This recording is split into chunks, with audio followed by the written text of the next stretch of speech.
Hi everyone, welcome back to another video. இன்னைக்கு என்னோட Eid vlog தான் நீங்க எல்லாரும் பார்க்க போறீங்க. இது வந்து ஈத்க்கு 2 days before நான் வந்து மெஹந்தி வந்து மிக்ஸ் பண்ணிட்டு இருக்கேன். சோ ஆல்ரெடி நம்ம சேனல்ல once நான் போஸ்ட் பண்ணியிருக்கேன். எப்படி வந்து ஆர்கானிக் கோன் வந்து ஃபோல்ட் பண்றது, எப்படி வந்து ப்ரிப்பேர் பண்றது அப்படினு சொல்லி. சோ இப்போ நான் வந்து ஒரு கம்மியான குவாண்டிட்டி அதாவது 25 grams of mehndi powder and 1 tablespoon sugar and ஒரு 10 ml eucalyptus oil, half lemon and half lemon ஓட juice and tea water வந்து ஒரு போதுமான அளவு மிக்ஸ் பண்ற அளவுக்கு தேவையான அளவு வச்சு இது வந்து இப்போ நான் மிக்ஸ் பண்ணிக்கிட்டேன். ஸோ இதை மிக்ஸ் பண்ணிவிட்டு ஒரு 12 hours போல் நம்ம அப்படியே வந்து இது ரெஸ்டிங் டைம் கொடுத்துடணும். ஏன்னா இதில் வந்து டை ரிலீஸ் ஆகும். ஸோ ப்ரிஃபரபிளி எல்லாருமே இலை மருதாணி இல்லைனா ஆர்கானிக் கோன் யூஸ் பண்ணுறது பெட்டர் அப்படின்னு சொல்லுவேன். பிகாஸ் கெமிக்கல் கோனில் வந்து உங்களுக்கு ஸ்கின்ல வந்து அந்த கலர் வந்து பீல் ஆகிட்டு வரும். பட் ஆர்கானிக் கோனில் வந்து ஃபேட் தான் ஆகும். நான் வந்து ஒரு 12 ஹவர்ஸ்க்கு அப்புறமா இதை ஓப்பன் பண்ணி பார்க்குறேன். அதாவது நான் ப்ரீவியஸ் டே நைட் ஒரு 9 o'clock நான் இதை வந்து மிக்ஸ் பண்ணி வச்சுருந்தேன். ஸோ நெக்ஸ்ட் டே மார்னிங் ஒரு 9 o'clock போல் நான் இதை ஓப்பன் பண்ணி செக் பண்ணி பார்த்தேன். நல்லா வந்து டை ரிலீஸ் ஆகிருக்கு அண்ட் ஸ்டீம் கன்சிஸ்டன்சியுமே பர்ஃபெக்டாக வந்துருந்துச்சு. நெக்ஸ்ட் வந்து இப்போ நம்ம கோனில் இதை ஃபில் பண்ணி சீல் பண்ணிவிட்டு யூஸ் பண்ண வேண்டியதான். நல்லா வந்து மெஹந்தி வந்துச்சு.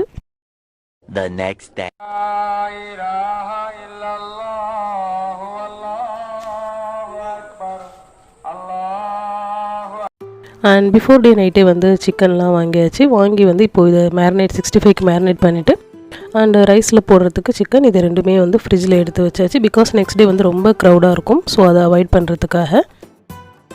அண்ட் இது வந்து நெக்ஸ்ட் டே மார்னிங் ஈத் அன்னைக்கு ஸோ பீஃப் கிரேவி செய்யலாம் அப்படின்னு சொல்லிட்டு நான் இப்போது செஞ்சிட்ருக்கேன். ரொம்ப சிம்பிளான ஒரு பீஃப் கிரேவி இது.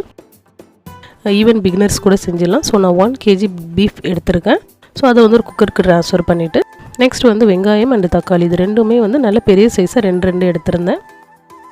அண்ட் இஞ்சி பூண்டு பேஸ்ட் ஒரு 3 tablespoon அண்டு மிளகாய் தூள் 2 tablespoon, மஞ்சள் தூள், ஜீரகத்தூள், மிளகு இது கரம் மசாலா இது மூணுமே வந்து ஒரு 1/2 tablespoon அண்டு சால்ட் வந்து தேவையான அளவு. நம்ம வந்து குக் பண்ணதுக்கப்புறமா கூட சால்ட் போட்டு நம்ம அட்ஜஸ்ட் பண்ணிக்கலாம். ஸோ இதில் வாட்டர்லாம் எதுவும் ஆட் பண்ண வேணாம். ஜஸ்ட் வந்து ஒரு மிக்ஸ் கொடுத்துட்டு ஒரு 4 to 5 whistles வரைக்கும் வந்து குக்கரில் வச்சு எடுத்துக்கலாம். மீன்வைல் அந்த கேப்பில் வந்து நான் ஷீர் குருமா செய்ய போகிறேன். ஸோ இப்போ 1/2 liter மில்க் அண்ட் சேம் அதே 1/2 liter பேக்கெட்டில் நான் வந்து வாட்டர் ஆட் பண்ணி இப்போ அதை பாயில் பண்ண ஒரு பக்கம் வச்சுட்டேன். ஸோ அது பாயில் ஆகிட்டு இருக்கட்டும். அண்ட் இப்போ வந்து பேனில் வந்து நான் வந்து இந்த ட்ரை நட்ஸ்லாம் வந்து கீழே வந்து ஃப்ரை பண்ணிகிட்ருக்கேன். ஸோ பாதாம், பிஸ்தா அண்டு முந்திரி இது மூணுமே எடுத்திருக்கேன். ஸோ இது ஃப்ரை ஆனதுக்கப்புறமா இதை வந்து ஒரு பிளேட்க்கு ட்ரான்ஸ்ஃபர் பண்ணிவிட்டு நெக்ஸ்ட் வந்து இப்போ நான் வந்து சேமியா வந்து நான் ஃப்ரை பண்ணிக்க போகிறேன். ஸோ நான் வந்து கொஞ்சம் இந்த திக்காக இருக்கும் இல்லையா ஃபேவரேட் சேமியா வந்து பாயசத்துக்காக. ஸோ அதை வந்து நான் யூஸ் பண்ணியிருந்தேன். இது இன்னும் கொஞ்சம் சின்னதாக உடச்சிருக்கலாம். பட் நான் கொஞ்சம் வந்து பெருசாகவே நான் அதை வந்து பிரேக் பண்ணி ஆட் பண்ணிட்டேன். அண்ட் நெக்ஸ்ட் வந்து நம்ம வெல்லம் வந்து கரைச்சி சிரப் ரெடி பண்ணிக்கலாம். ஸோ இந்த சுகர் சிரப்பை தான் வந்து ஷீரா அப்படின்னு சொல்லுவாங்க. ஸோ அதனால தான் இதோட பேர் வந்து ஷீர் குருமா. ஸோ ஃபர்ஸ்ட் வந்து இப்போது மில்க் பாயில் ஆனதுக்கப்புறமா நம்ம ஆல்ரெடி ஃப்ரை பண்ணி வச்சுருந்த சேமியா ஆட் பண்ணிக்கலாம். சேமியா வேகட்டும். ஸோ சேமியா வந்து வெந்ததுக்கப்புறமா இந்த ட்ரை நட்ஸ் வந்து ஃப்ரை பண்ணி வச்சுருந்தோம் இல்லையா, இந்த ட்ரை நட்ஸ் வந்து ஆட் பண்ணிக்கலாம். ஸோ இது ட்ரை நட்ஸ் ஆட் பண்ணி ஒரு கொதி வந்ததுக்கப்புறமா நம்ம ஸ்டவ் ஆஃப் பண்ணிவிட்டு நம்ம ஷீரா வந்து இப்போ இதில் ஆட் பண்ணிக்கலாம். ஏன்னா சம்டைம்ஸ் வந்து பால் வந்து அதாவது பால் திரியறதுக்கு வந்து வாய்ப்பு இருக்குது. ஸோ அதனால் வந்து ஃப்ளேம் வந்து ஆஃப் பண்ணிவிட்டு நம்ம ஷீரா ஆட் பண்ணிக்கலாம். ஸோ இது ஃபைனலாக வந்து நான் இந்த எக்ஸ்ட்ரா கீ இருந்துச்சு இல்லையா, ஸோ நம்ம சேமியா ட்ரை நட்ஸ் ஃப்ரை பண்ண கீ இருந்துச்சு இல்லையா, ஸோ அந்த கீ வந்து இப்போ ஃபைனலாக இதில் ஆட் பண்ணிக்கலாம். அவ்வளோதான், சூப்பராக ஷீர் குருமா ரெடி ஆகிடுச்சு. அண்ட் இப்போ வந்து நம்ம வேக வச்சு எடுத்த பீஃப் வந்து ஒரு கடாயில் வந்து ட்ரான்ஸ்ஃபர் பண்ணிக்கலாம். அண்ட் பீஃபில் வந்து கொஞ்சம் வாட்டர் ரிலீஸ் ஆகிருக்கு. இது வந்து கொஞ்சம் நம்ம வந்து சுக்கா டைப்பில் செய்கிறோம்.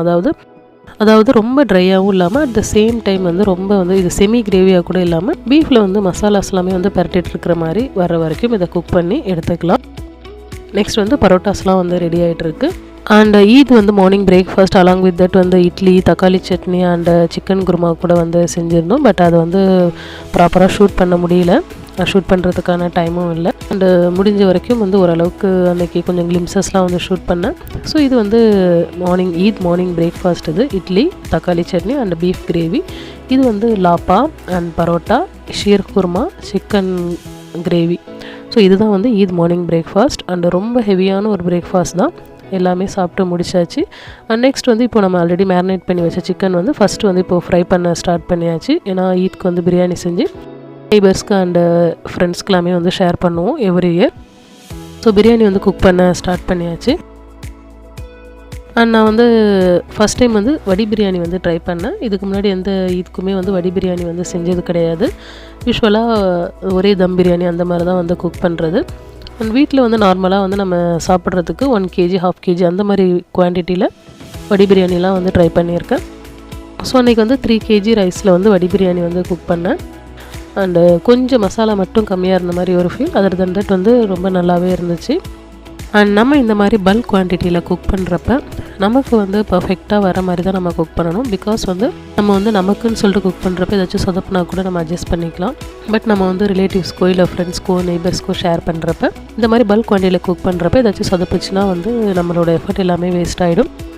அண்ட் நம்ம சேனலில் வந்து பிரியாணிக்குனே வந்து தனியாக ப்ளேலிஸ்ட் வந்து நான் க்ரியேட் பண்ணியிருக்கேன். Chicken biryani, mutton biryani, chicken dum biryani, chicken வடி biryani and Hyderabadi chicken biryani, chicken mandi biryani, Ambur style biryani எல்லாமே வந்து ரெசிபி வந்து நான் ஷேர் பண்ணியிருக்கேன். ஸோ செக் பண்ணி பாருங்கள். ஆனியன் ரைத்தா தான் வந்து பிரியாணிக்கு வந்து ஒரு பாப்புலரான சைட் டிஷ். ஸோ ஆனியன் ரைத்தாவோட வந்து நம்ம ஆனியன்ஸோட கேரட் அண்டு கொஞ்சமாக வந்து துருவன மாங்காய் இதெல்லாம் ஆட் பண்ணுறப்ப இன்னுமே வந்து ரொம்ப டேஸ்டியாக இருக்கும். அண்ட் இப்போது வந்து ரைஸ் வந்து தம்மில் போட்டு சூப்பராக குக் ஆகிடுச்சு. பொதுவாகவே வந்து பிரியாணினாலே ரொம்ப டேஸ்ட்டாக இருக்கும். அண்ட் நம்ம வந்து இந்த மாதிரி விறகடுப்பில் செய்கிறப்ப இன்னுமே வந்து அது ரொம்பவுமே டேஸ்ட்டாக இருக்கும். இயர்லி 1 or 2 தானே நமக்கும் இந்த மாதிரி வந்து சான்ஸ் கிடைக்கிது நம்ம குக் பண்ணுறதுக்கு.